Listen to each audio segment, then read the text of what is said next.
नमस्ते सदा वत्सले मातृभूमि। हम सब नवाब मलिक के मामले में जान ही रहे होंगे कि नवाब मलिक ने आरोप तो खूब लगाए, खूब हीरो भी बने। रोज पत्रकार उनके घर पर जाते, पत्रकार उनके घर पर भीड़ लगाते, क्योंकि पत्रकारों को तो मसाला चाहिए, पत्रकारों को न्यूज़ चाहिए। और नवाब मलिक को लगता कि वो हीरो बनते जा रहे हैं। वो महाराष्ट्र की पॉलिटिक्स में नहीं, राष्ट्रीय पॉलिटिक्स के बड़े नेता बन गए हैं। खास तौर से इस्लामिक लोगों के वो नेता बन गए हैं, मुसलमानों के वो नेता बन गए हैं। खास तौर से जब आर्यन खान फंसा, तो आर्यन खान के मामले में उनको लगा कि जितना मैं बोलूँगा, चूँकि शाहरुख खान के बेटे का मामला है, इसलिए जितना बोलूँगा शाहरुख खान की फ़ैन फॉलोइंग मेरी फ़ैन फॉलोइंग हो जाएगी। कमाल का काम था। और समीर वानखेड़े के खिलाफ उन्होंने जो किया उस वो सब जान रहे हैं। समीर वानखेड़े के पिता को भी उन्होंने मुसलमान बता दिया, क्योंकि उन्होंने एक मुस्लिम महिला से शादी की थी। समीर वानखेड़े की माँ उन्होंने कहा कि मुस्लिम थी। फिर उन्होंने कहा कि समीर वानखेड़े ने भी मुस्लिम रीति रिवाज से विवाह किया, और समीर वानखेड़े का बेटा वो वानखेड़े कैसे हो गया, वो तो मुसलमान था। ऐसे बहुत सारे आरोप उन्होंने लगाए।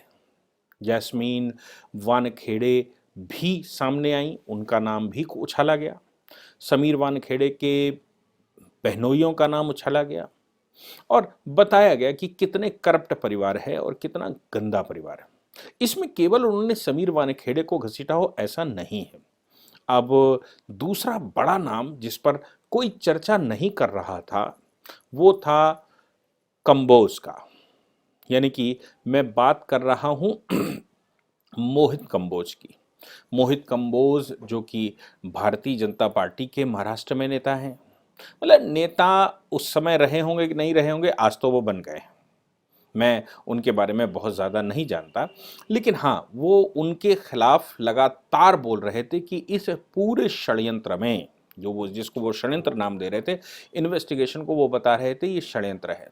और कह रहे थे इस पूरे षड्यंत्र में मोहित कंबोज भारतीय भी छाए हुए हैं, इनका बहुत बड़ा रोल है। हालांकि समीर वानखेड़े अपने आप को बचाने में ज़्यादा समय लगा रहे थे, उनका परिवार अपने आप को डिफेंस करने में लगा था, क्योंकि नवाब मलिक हमले कर रहे थे। लेकिन ऐसा कहा गया कि समीर वानखेड़े का मामला एक तरफ मीडिया तूल पकड़ा रहा था, दूसरी तरफ कंबोज, मोहित कंबोज कोर्ट चले गए। उन्होंने 9 अक्टूबर और 11 अक्टूबर की नवाब मलिक की प्रेस कॉन्फ्रेंस के का रिकॉर्ड बनाया, उसकी चर्चा की और उसको ले जाकर कोर्ट में रख दिया। न्यायालय में उन्होंने कहा कि भाई मुझे बताइए कि 9 अक्टूबर और 11 अक्टूबर को जो पत्रकार वार्ता नवाब मलिक ने की है उसका आधार क्या है। इसमें जितनी बातें मेरे यानी कि मोहित कंबोज के बारे में कही गई हैं वो सारी की सारी झूठी हैं। इनमें मुझे कोई तथ्य इसमें कोई तथ्य नहीं है, इसलिए इनके खिलाफ मानहानि का केस चलाया जाए। आपको याद होगा कि समीर वानखेड़े के पिता ने हाई कोर्ट में परसों पिटीशन लगाई थी, और हाई कोर्ट में पिटीशन लगाते समय उन्होंने हाई कोर्ट से कहा था कि समीर वानखेड़े ने उनको बदनाम, वो समीर वानखेड़े और उनके परिवार को नवाब मलिक ने बदनाम कर दिया है। मैंने भी उस पर टिप्पणी की थी, हालांकि लोगों ने बहुत सारे रिएक्शन दिए। मैंने कहा था कि नवाब मलिक के पिता बलरामपुर से आते हैं और वो कबाड़ का काम करते थे, यानी कि भंगार का काम करते थे। भंगार का काम करते करते नवाब मलिक कब नेता बन गए समाजवादी पार्टी के, क्योंकि समाजवादी पार्टी के पास कोई नाम नहीं था, और इनके कनेक्शन नो डाउट रहे ही होंगे उत्तर प्रदेश में, क्योंकि आजमगढ़ में भी इनका मूल बताया गया है कि वहाँ पर भी कबाड़ का काम करते रहे या वहाँ भी उनके संबंध रहे। और आजमगढ़ मुलायम सिंह का मुख्य गढ़ है, मुलायम सिंह आजमगढ़ से एमपी भी रहे या हैं इस समय मुझे पता नहीं, लेकिन वो वहाँ से नेता बढ़े रहे।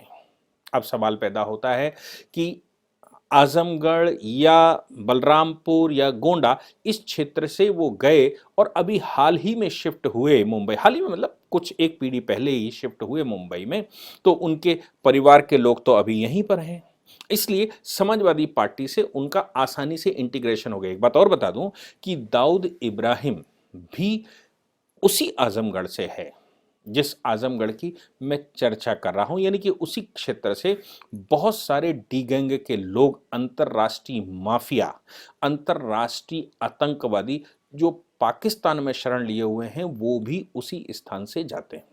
मुंबई में बहुत बड़ी मुस्लिम आबादी जो वहाँ गुंडागर्दी करती है, जो वहाँ पर पैसा वसूली का काम करती है, उसका कहीं ना कहीं कोई ना कोई लिंक आजमगढ़ साइड से, उत्तर प्रदेश से होता है। वो अलग बात है कि योगी आदित्यनाथ जी के बैठने के बाद वो सब सुप्तावस्था में पहुंच गए हैं।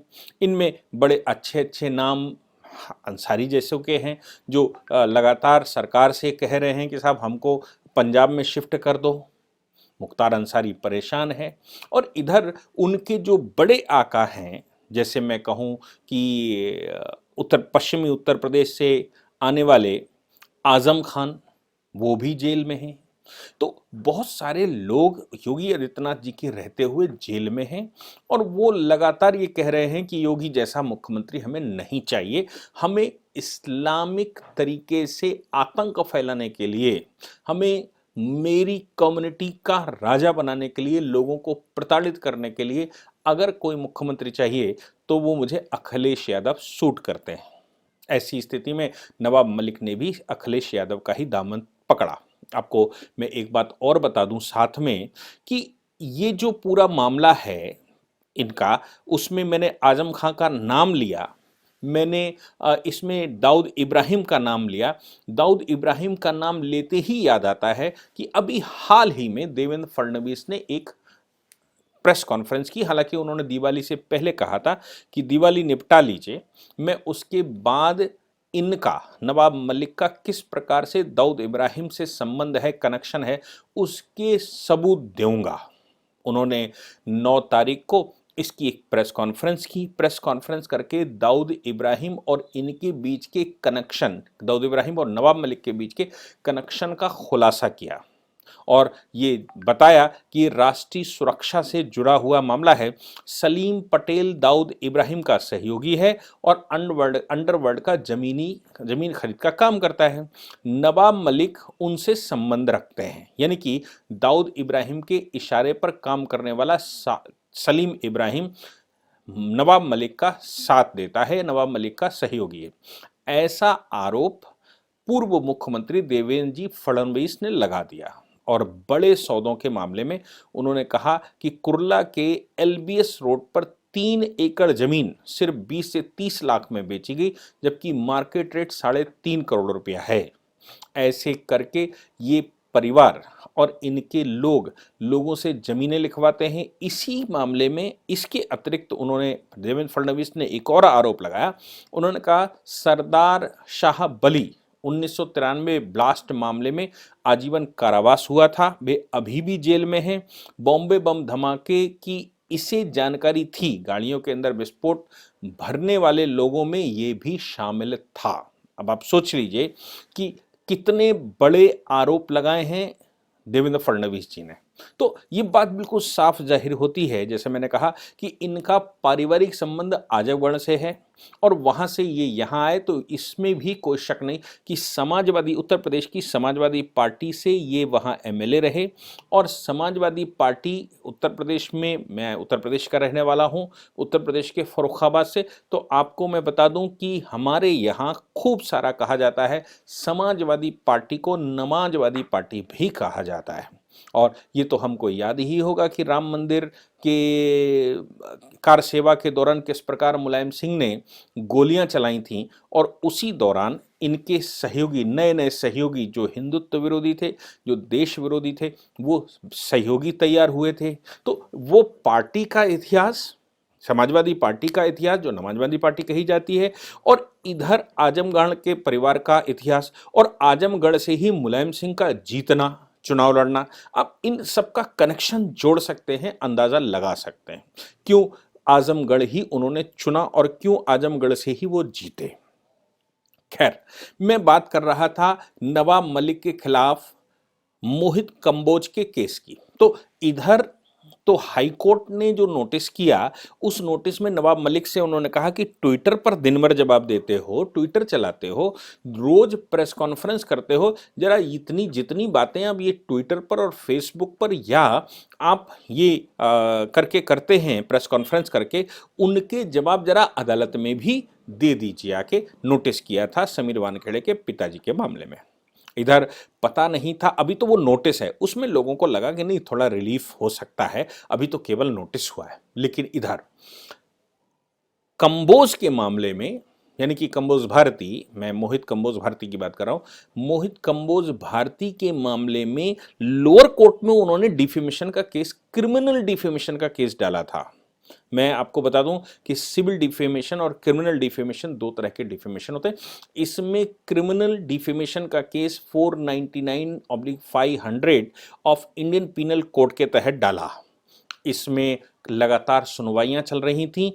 आज यानी कि 10 नवंबर को वो सुनवाई चल रही थी। सुनवाई होते समय कोर्ट ने सुनवाइयों के बाद यह फैसला किया कि नहीं, इस मामले में केस बनता है, अतः नवाब मलिक को सम्मन जारी कर दिया। आपको मैं बता दूं, सम्मन जब क्रिमिनल केस में सम्मन जारी हुआ है, इसका मतलब ये बिल्कुल साफ है कि अब नवाब मलिक को न्यायालय में आकर बेल करवानी होगी। कोई सामान्य बात नहीं है। यही चीज आपको याद होगा कि अरविंद केजरीवाल ने जिस समय बहुत सारे आरोप पॉलिटिशियंस के खिलाफ लगाए थे, खासतौर से अरुण जेटली के मामले में लगाए थे, तो फिर जब न्यायालय में केस फाइल हुआ था तो न्यायालय ने उनको सम्मन जारी किया था और बेल करवाने को कहा था। बेल करवाने के लिए तैयार नहीं हुए केजरीवाल, और केजरीवाल जब तैयार नहीं हुए थे तो न्यायालय ने उनके खिलाफ वारंट कर दिए थे। वारंट मामले में ये हाई कोर्ट गए, सुप्रीम कोर्ट भी गए थे, और कोर्ट ने ये कहा था सिविल और क्रिमिनल अलग अलग मामले रहते हैं, सिविल डिफेमेशन अलग फाइल हुआ, क्रिमिनल डिफेमेशन अलग फाइल हुआ, ये ज्योपार्डी का मामला नहीं, डबल ज्योपार्डी का मामला नहीं माना जाएगा, अतः आपको बेल करवानी ही पड़ेगी। इन्होंने बहुत सारे बातें, बहुत सारा ड्रामा, बहुत सारी पॉलिटिक्स की थी और कहा था कि मैं बेल करवाने नहीं जाता। अब अदालत तो अदालत है, उसने वारंट कर दिए। बाद में उनको माफी ही मांगनी पड़ी, उसके अलावा कोई सोल्यूशन नहीं था, क्योंकि झूठ तो बोल ही रहे थे। अरुण जेटली के ऊपर दिल्ली क्रिकेट एसोसिएशन डीसीए के मामले में लगातार झूठ बोल रहे थे, उन्होंने बहुत सारे फ्रॉड किए। ऐसी परिस्थिति में वो फंस तो गए ही थे। इसी तर्ज पर नवाब मलिक के मामले में जो मोहित कंबोज ने केस फाइल किया है, उसमें भी क्रिमिनल केस चलाने की स्वीकृति मिल गई है, सम्मन जारी हो गए हैं।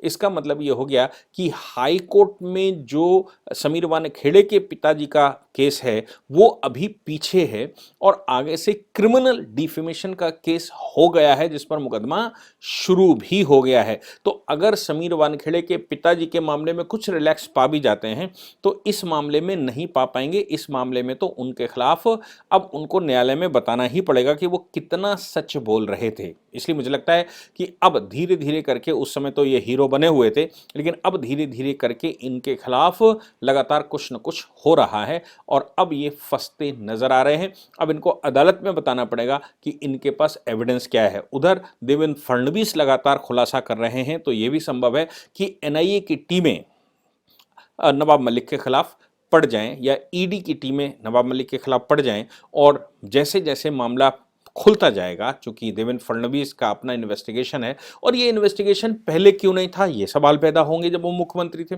ऐसा नहीं होता। होता क्या है कि जब ये बोलना शुरू किया तो जिनके पास एविडेंस होंगे उन्होंने विकीपीडिया की तरह या विकीलीक्स की तरह वो भेजने शुरू किए होंगे पूर्व मुख्यमंत्री जी को, या किसी न किसी माध्यम से वो सामने निकलकर आने शुरू हो गए होंगे। ऐसा ही मुझे लगता है कि इस मामले में हुआ। जय हिंद, जय भारत, वंदे मातरम।